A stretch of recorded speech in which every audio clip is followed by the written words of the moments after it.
ay shalay siisay warbaahinta qaranka Soomaaliyeed. marka ugu horeyso taanagu waxaanu nahay dadka ummadda uga tusaaleeya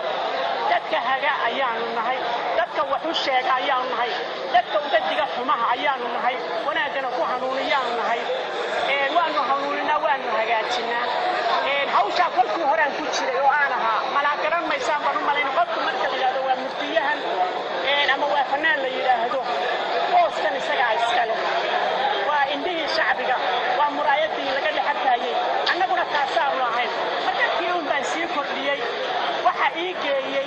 oo aan maanta baarlamaanka si toos uga mid noqday dalkayga Soomaaliyeed iyo dadkay wixii aan u qaban karo inaan u qabto inaan maxay aan dadaalo inaan ummadayda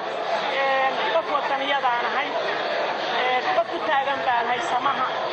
marka wixii aan samayn karo inaan sameeyo ayaa ii geeyay waana u taagnaan doonaa inta aan noolahay.